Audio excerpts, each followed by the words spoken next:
अब क्या देखेंगे हम कि ट्रांसफॉर्मेशन देखेंगे। किसका ट्रांसफॉर्मेशन? जो ईआर मॉडल था, ईआर एंटिटी रिलेशन मॉडल था, उसको हम क्या करेंगे, रिलेशनल मॉडल में ट्रांसफॉर्म करेंगे। विद द ईआर मॉडल में हमारे पास क्या आ जाता था, एंटिटी रिलेशन डायग्राम आ जाता था। तो ईआर डायग्राम से हम क्या करेंगे, रिलेशनल मॉडल या रिलेशनल स्कीमा बनाएंगे। तो क्या फर्स्ट क्या है, both ER model and relational model are the abstract logical representation of the real world enterprises। ये दोनों जो हैं, ईआर मॉडल और रिलेशनल मॉडल हैं, ये अब्स्ट्रैक्ट व्यू प्रोवाइड करते हैं logical representation of real world object का, एंटरप्राइजेस का। यह तो हम जानते हैं, ठीक। Because of two model implement the similar design principle, we can convert the ER design into the relational design। ये दोनों मॉडल जो हैं वो क्या कर रहे हैं, इम्प्लीमेंट होते हैं सिमिलर डिज़ाइन प्रिंसिपल पे। तो हम क्या कर सकते हैं, इनको कन्वर्ट कर सकते हैं, मतलब ER diagram into the relational diagram में कन्वर्ट कर सकते हैं। Converting a database representation from the ER diagram to a table format, it is we are arriving at relational database from an ER diagram. Convert करना database को from ER diagram to table format is a way to relatable database from an ER diagram. Convert करने से हम क्या कर रहे हैं, relationship design कर रहे हैं डेटाबेस का फ्रॉम ER डायग्राम से, ऐसा ही कुछ। तो अब देख, अब कैसे है, नोटेशन क्या है, ER diagram notated to be related किस तरह करते हैं। अगर कोई स्ट्रॉन्ग दो, पहले एंटिटी के बारे में देखते हैं कि how the entity is converted from the one entity to entity से किस तरह हम रिलेशनल मॉडल में कन्वर्ट करेंगे, फिर उसके बाद हम उसके एट्रीब्यूट को कन्वर्ट करेंगे। तो पहले देख लेते हैं एंटिटी से कैसे कन्वर्ट करते हैं। अगर स्ट्रॉन्ग एंटिटी हो तो become an individual table with the entity name. अगर कोई स्ट्रॉन्ग एंटिटी है तो उसको क्या करोगे, उसी जो एंटिटी नेम से है उसी को क्या करो, तुम इंडिविजुअल टेबल बना दो, एक ही टेबल उसका बना दो। N attribute become column of the relation, और उसको बना दो और उसके जो एट्रीब्यूट्स हैं वो सारे क्या हो जाएंगे, कॉलम हो जाएंगे रिलेशन के। तो क्या लिखा है, become an individual table with entity name से एक इंडिविजुअल टेबल बना दो, और attribute become a column of relation. Attribute क्या बन जाएंगे, कॉलम बन जाएंगे रिलेशन के, ठीक। The entity primary key is use as the relational primary key. तो ये जो एंटिटी की प्राइमरी की थी वो भी सेम यूज़ हो जाएगी रिलेशन की प्राइमरी की जैसे। और function foreign key are added to stabilize the relation between another relations. हम क्या करेंगे, फॉरेन की को ऐड कर देंगे, stabilize the relationship with another relation. Foreign key को ही ऐड कर देंगे स्टेबलाइज करने के लिए रिलेशन को, ठीक। अब सेकंड पॉइंट ये हो गई, स्ट्रॉन्ग एंटिटी को किस तरह रिलेशन में कन्वर्ट हो गया, ये समझ में आ गया। अब आ गया है वीक एंटिटी को कैसे कन्वर्ट करेंगे। अ टेबल इज़ फॉर्म, एक टेबल फॉर्म होगा with all attribute of the entity. उसमें सारे एट्रीब्यूट होंगे एंटिटी के जो भी रहेंगे। Primary key of its corresponding strong entity will be added as a foreign key. जो स्ट्रॉन्ग एंटिटी की प्राइमरी की होगी वो इसमें वो भी इस कॉलम में ऐड होगी एज अ फॉरेन की तरह ऐड होगी। Primary key of relation will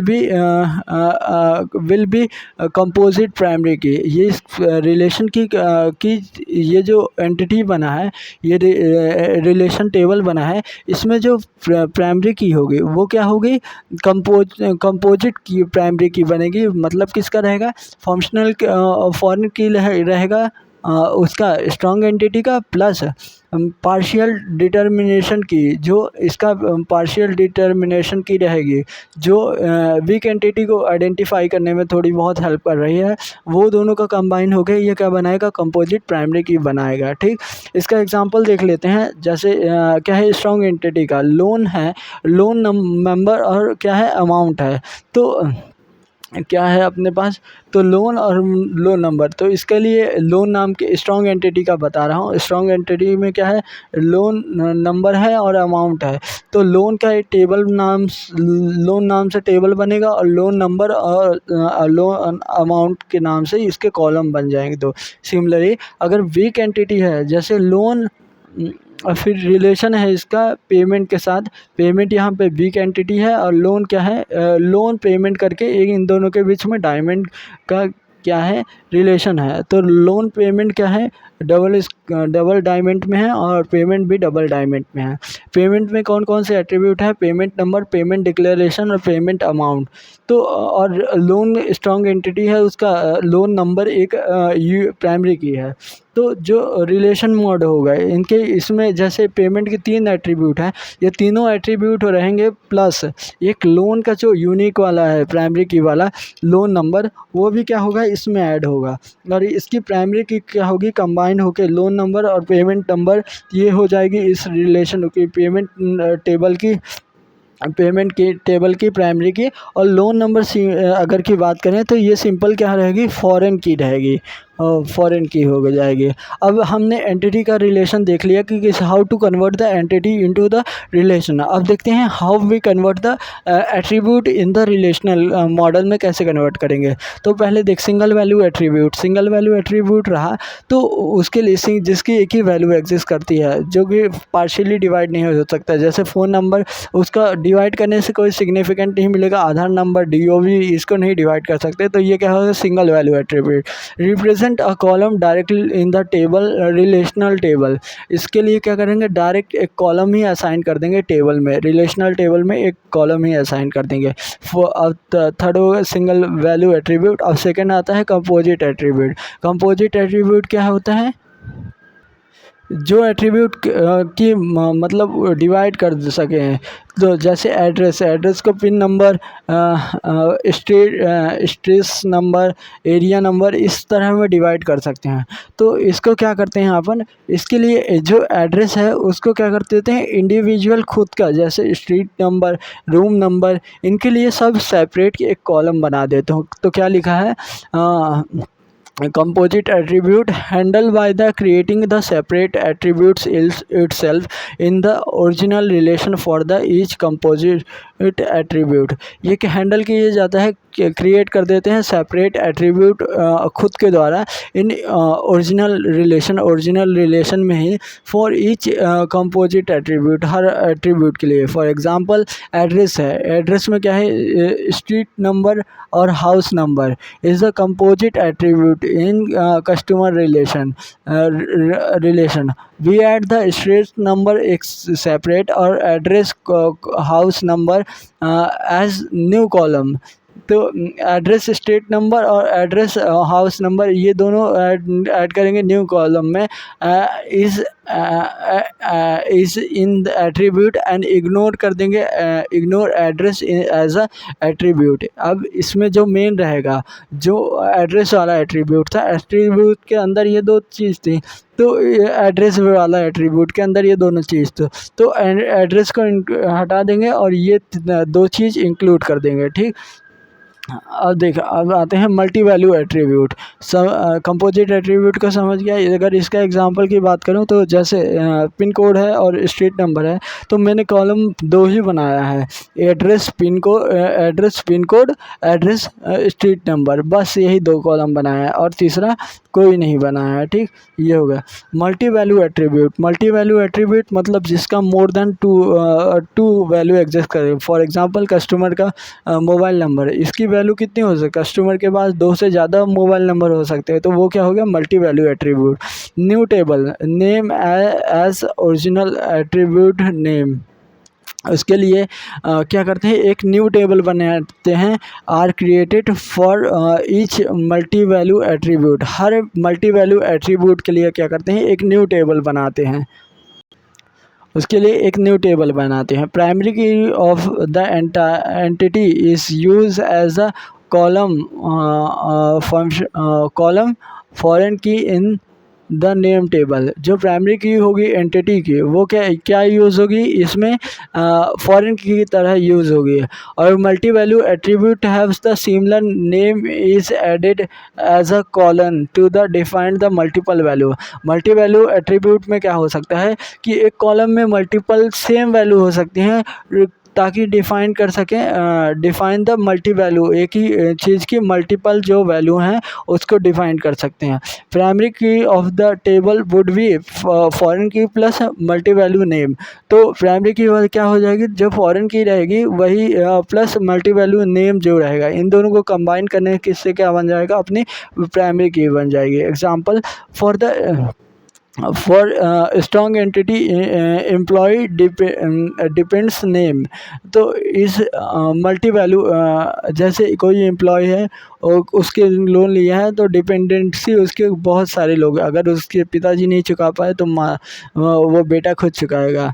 तो इस multi value attribute the created the देख for strong entity employ dependency name is a multi value attribute. Employ के लिए डिपेंडेंसी नेम एक मल्टी वैल्यू एट्रीब्यूट है। तो name table name dependent name will be name dependent name we form will column. इसमें क्या रहेगा, new table बना दिए हैं कौन सा, नेम डिपेंडेंट नेम के नाम से। एम्प्लॉई आईडी रहेगी और D name department dependent name रहेगा। ठीक, प्राइमरी क्या की में क्या बन जाएगी, एम्प्लॉई आईडी और नेम, ये प्राइमरी की हो जाएगी और फॉरेन की क्या हो जाएगी, एम्प्लॉई आईडी। इसके लिए एक एग्जांपल लेके चल कि एम्प्लॉई आईडी के पास क्या है, डिपेंडेंसी नेम क्या है, 3 है, राम, मोनू और शैलू है या शैलेन। तो क्या करेंगे इस केस में, क्या करेंगे एम्प्लॉई आईडी में क्या करें, ये फर्स्ट ही एम्प्लॉय आईडी क्या है, तो एम्प्लॉय आईडी में हो जाएगा 111 और डिपेंडेंसी नेम में आ जाएगा राम, मोना और शैलेंद्र। ये 3 हो जाएंगे, ये 3 हो जाएंगे। और फॉरेन की इसमें एम्प्लॉय आईडी है और प्राइमरी की ये हो जाएगा दोनों का कंबाइन। देख सकते हैं तो एम्प्लॉय आईडी में सेम नंबर रिपीटेशन हुआ है, सेम चीज़ रिपीटेड हुआ है, तो ये हो गया मल्टी वैल्यू एट्रीब्यूट के लिए।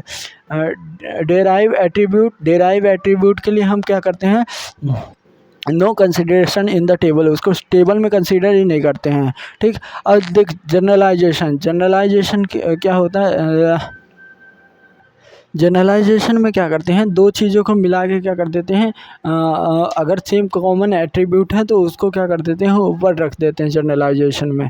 फॉर एग्जांपल जैसे अकाउंट है तो अकाउंट में अकाउंट नंबर और balance, account number unit primary key हो गया एक एंटिटी की, और उसके ईज़ा लगा के इसमें क्या कर दिए, दो कर दिया, क्या एक हो गया करेंट अकाउंट, एक हो गया सेविंग अकाउंट। करेंट अकाउंट में रखे अमाउंट, ड्राफ्ट अमाउंट और पर ट्रांजैक्शन कितने चार्ज है वो रखे, और सेविंग अकाउंट में रखे डेली ट्रांजैक्शन लिमिट और इंटरेस्ट रेट रखे। ये दो अकाउंट के अंदर क्या कर दिए, स्पेसिफिकेशन कर दिए। लेकिन जनरलाइजेशन बॉटम टू टॉप होता है, तो जो अकाउंट नंबर है और ये बैलेंस है, ये दोनों करंट अकाउंट और सेविंग अकाउंट दोनों के एट्रीब्यूट इनहेरिटेंस देखा था वही है। तो इसका अगर हम क्या करेंगे, रिलेशनल मॉडल या वो बनाएंगे, इसका क्या रिलेशनल मॉडल टेबल बनाएंगे, तो कैसे बनाएंगे। मेथड फर्स्ट क्या है कि high level entity table and low level, high level की इंडिविजुअल टेबल क्रिएट करते हैं और लो लेवल की भी इंडिविजुअल टेबल क्रिएट कर दें। मतलब अकाउंट जो है एंटिटी उसकी एक अलग टेबल क्रिएट कर दें, और फिर करेंट अकाउंट और सेविंग अकाउंट इनकी क्या इंडिविजुअल अलग टेबल क्रिएट कर दें। लेकिन टेबल क्रिएट करें तो ये देखें कि अकाउंट नंबर जो है अकाउंट की ही भी प्राइमरी की होगी, और अकाउंट नंबर ही जो है वो सेविंग और करेंट अकाउंट के भी क्या प्राइमरी की होगी। और यही प्राइमरी की करेंट और सेविंग में क्या होगा, एज अ फॉरेन की भी काम करेगी। मतलब ये एज अ फॉरेन की की और प्राइमरी की दोनों तरह काम करेगी, ठीक।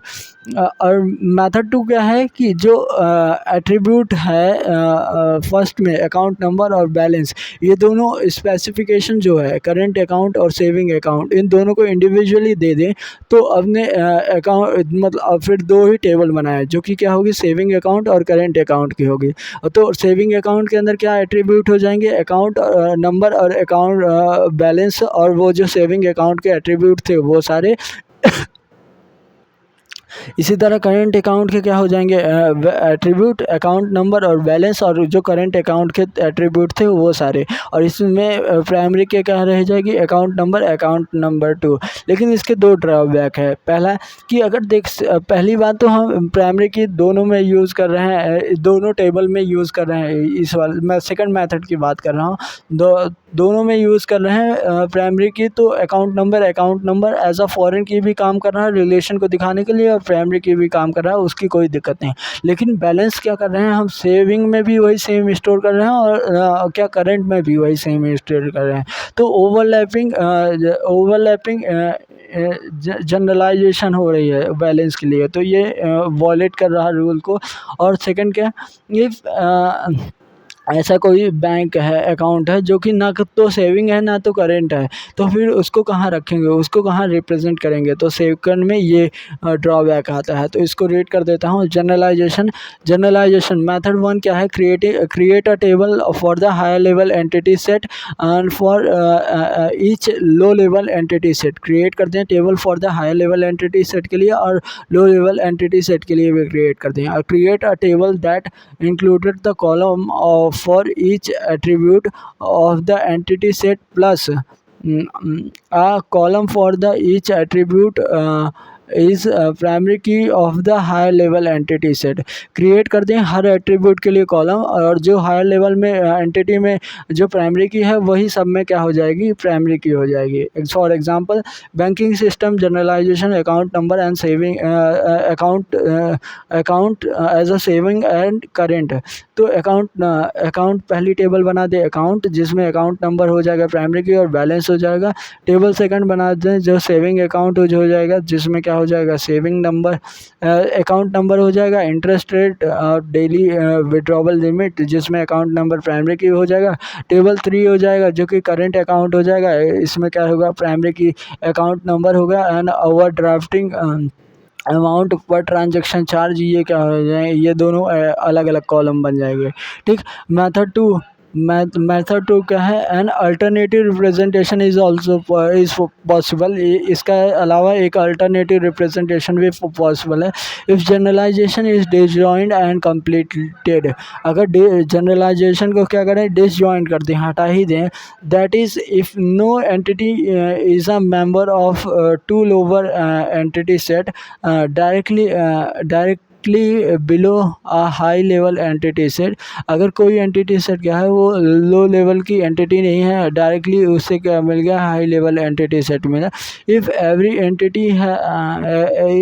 Entity in high level entity set is also a member of the one of the lower entity set, here do not create the table for the higher level entity set. इसके लिए higher level entity set के लिए table ना create करें। Instead for each low level entity set create a table that included the column for each of attribute of that entity get plus the column of each attribute of the higher level entity set. Table would भी, अगर वो क्या करते हैं, हर वही upper level वाले जो भी एट्रीब्यूट थे वो लो लेवल में भी दे दें, और उनके लिए क्या करें, ईच इंडिविजुअल क्या करें, कॉलम क्रिएट करें। जैसे सेविंग अकाउंट में अकाउंट नंबर आ गया, बैलेंस आ गया, और अकाउंट नंबर ही बस प्राइमरी की है। अगर सेविंग अकाउंट में बात करूँ, करेंट अकाउंट में, दोनों में बैलेंस हो गया, इंटरेस्ट रेट और विड्रॉवल लिमिट हो गई सेविंग अकाउंट में, और इसी तरह अकाउंट नंबर, बैलेंस और ओवरड्राफ्ट मनी और पर ट्रांजेक्शन चार्ज, ये क्या होगा, टेबल 2 में हो गया। अब देख withdrawal drawback of the method 2। If two methods if the second method we use then overlapping generalization, इसमें क्या इशू आएगी, overlapping generalization आएगी। Some value such as balance would be store twice unnecessary, कुछ वैल्यू क्या होगी unnecessarily 2 बार store की जाएगी। Similar if generalization were not completed, अगर जनरलाइजेशन नहीं कंप्लीट करते हैं, that is if some account were neither saving और नॉट करेंट, अगर जनरलाइजेशन को नहीं कंप्लीट करते हैं, अगर कोई अकाउंट है जो कि ना तो सेविंग है ना करेंट है, then such account could not be represented with the second method, वो अकाउंट सेकंड मेथड से रिप्रेजेंटेड नहीं होगा। तो ये 2 इशू आते हैं। अब इसके बाद आते हैं 8th नंबर एग्रीगेशन। एग्रीगेशन को कैसे रिप्रेजेंट करते हैं? एग्रीगेशन क्या होता है? Relation among the relation. जैसे इसमें क्या होता है रिलेशन अमंग रिलेशन, जैसे हमने रिलेशन देखा था क्या, एम्प्लॉय जॉब और ब्रांच क्या, वो तीनों क्या करती है वर्क ऑन करती है, मतलब employ work on job, employ work on branch, किसी भी ब्रांच में करती है। और एक मैनेजर होगा जो कि क्या करेगा मैनेज करेगा इन तीनों के कॉम्बिनेशन के लिए। इसके लिए क्या करेंगे हम एक टेबल बनाएंगे मैनेजर नाम से, जो कि क्या करेगा हर चारों का हर तीन का ऊपर का जो रिलेशन है उसका ही और ख़ुद का तीनों के प्राइमरी की को लेगा और उसके प्राइमरी को एज अ यहाँ इंडिविजुअल फॉरेन की तरह काम करेंगे, बट इन सबका कॉम्बिनेशन करके एक कंपोजिट प्राइमरी की बनेगी। मतलब टेबल क्रिएट करेंगे किसकी, मैनेजर की, जिसमें क्या होगा manager ID, employ ID, job ID और ब्रांच आईडी, ये सारी होगी और इसकी एज अ ये प्राइमरी की काम करेगा और कंपोजिट प्राइमरी की काम करेगा। यहाँ पे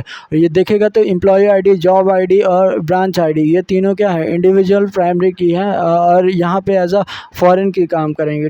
ठीक, इसके बाद आते हैं ये एग्रीगेशन का पढ़ देता हूँ। एग्रीगेशन में लिखा गया है table of the relation set is made, table create करेंगे रिलेशनशिप की इज़ मेड, बनाएंगे टेबल रिलेशनशिप की। Attribute included primary key of the entity set, attribute include होगा प्राइमरी सेट सारे का of entity and aggregate sets entity, और सारों का एक साथ मिला के एग्रीगेट सेट एंटिटी की तरह। Also add description attribute if any on relations, और ऐड करेंगे descriptive attribute if any on relationship, क्या करेंगे ऐड करेंगे डिस्क्रिप्टिव इन रिलेशनशिप को। अब आते हैं यूनरी रिलेशन। यूनरी रिलेशन में क्या होता है, इसके 3 कॉम्बिनेशन बनते हैं, 1 to many, many to many, 1 to 1। तो जो 1 to many होता है 1 to 1 होता है, इसमें क्या करते हैं हम सिंगल टेबल क्रिएट करते हैं। मैनी टू मैनी में इसमें क्या करते हैं हम 2 टेबल क्रिएट करते हैं। तो देख यूनरी रिलेशन में क्या करते हैं, we will add another attribute in the employ table, we get as a for will be foreign key, जैसे employ manage by employ 1 to many, मतलब एक एम्प्लॉय मैनेज कर रहा बहुत सारे एम्प्लॉय को, ये कहने का मतलब है। और इसका टेबल देखें तो एम्प्लॉय होगा, फिर वो क्या होगा मैनेज, इसका वो डायमंड में होगा, और दोनों का ये मैनेज बाय, तो ये दोनों का क्या होगा ये कनेक्शन होगा किससे, एम्प्लॉय से। तो 1 to many, तो देखेगा इसमें क्या होगा एम्प्लॉय इसका टेबल क्रिएट करेगा, तो टेबल होगा employ ID, name, joining date जो भी रहेगी, और एम्प्लॉय मैनेज आईडी। मैंने देखा एम्प्लॉय आईडी और एम्प्लॉय मैनेज आईडी, जो एम्प्लॉय मैनेज आईडी है वो खुद फॉरेन की तरह फॉरेन की तरह काम करेगा, लेकिन वो इसी टेबल का फॉरेन की होगा, और employ ID as a primary key तरह काम करेगा। ठीक, तो एम्प्लॉय आईडी में जैसे है 201, 202, 205, 201, 202 के करस्पॉन्डिंग में एम्प्लॉय मैनेजर आईडी में 205, ये मतलब एम्प्लॉय 201 और 205 2 को कौन मैनेज करता है, 205 करता है, 205 करता है, और 205 को कौन मैनेज करता है, नल। हो सकता है ये खुद ही CEO है, तो फॉरेन की कंटेंट कर सकती है नल को, तो इसीलिए यहाँ पे आया नल। और लेकिन ये जो मर्ज ये एम्प्लॉय मर्ज मैनेज आईडी वाले ये कॉलम बना है, तो ये टेबल से आए हैं, ये सेम ही टेबल से आए हैं, एक ही टेबल से आया है जो कि यहाँ पे प्राइमरी की तरह काम कर रहे हैं और ये एज अ फॉरेन की तरह भी काम कर रहे हैं। तो ये है unary relationship one to many. अब देखो 1 to 1 में कैसे कि पर्सन मैरिड टू किसी एक इंसान एक ही से शादी करेगा तो क्या होगा, यहाँ पे देखेगा यहाँ पे भी एक ही टेबल बनेगी। Person ID, name, spouse ID मतलब उसके साथ। तो देखेगा यहाँ पे जो पर्सन आईडी है और स्पाउस आईडी है, ये दोनों ही एक ही पर्सन टेबल के अंदर से ही ली जाएगी। जैसे कि एम्प्लॉय पर्सन आईडी 1 मैरिड कर रहा पर्सन आईडी 2 से, तो 2 वाला का जब रिलेशन लिखा जाएगा 2 वाला मैरिज कर रहा 1 से, तो spouse ID as a foreign key काम कर रहे हैं और आईडी जो है वो प्राइमरी की तरह काम कर रही है। फिर मैनी टू मैनी में आता है। मैनी टू मैनी में क्या करते हैं, 2 टेबल बनते हैं। जैसे एक कोर्स करने से पहले कई कोर्स की प्री रिक्विजिट होती है कि प्री रिक्विजिट कम से कम इतना आना ही चाहिए। तो कोर्स में क्या हो गया, कोर्स आईडी हो गए, टाइटल हो गया और प्री रिक्विजिट ये एक बन गया कोर्स आईडी और टाइटल बन गया। और कोर्स में क्या आईडी एक प्रकार से ये क्या बनाएगी, एज अ प्राइमरी की बनाएगी। और प्री रिक्विजिट में क्या है, आईडी और प्री रिक्विजिट कम आईडी। तो ये देखेगा ये आईडी और प्री रिक्विजिट कम आईडी ये दोनों क्या है, एक फॉरेन की अगर इंडिविजुअल देखेगा तो ये फॉरेन की तरह ही काम करेंगे, लेकिन इन दोनों को कंबाइन करके एक कंपाउंड की ये प्राइमरी की तरह काम करेंगे। कोर्स में देखेगा ये दोनों फॉरेन की कहाँ से आई हैं, ये दोनों आई हैं कॉलम टेबल से आई हैं, कोर्स टेबल से आई हैं ये दोनों। और प्री रिक्विजिट में आईडी और प्री रिक्विजिट कम आईडी ये दोनों जो हैं इंडिविजुअल फॉरेन की तरह काम करेंगे और ये दोनों कंबाइन होके कंपाउंड की दोनों फॉरेन की कंबाइन होके प्राइमरी की तरह काम करेगी रिलेशन टेबल सेकंड के लिए। तो ये हो जाता है। इस तरह हम क्या करते हैं, कन्वर्ट करते हैं ईआर डायग्राम को with the help of ER diagram को हम कन्वर्ट करते हैं किसमें, इसमें ईआर डायग्राम को कन्वर्ट किए रिलेशनल मॉडल में। तो ये हुआ।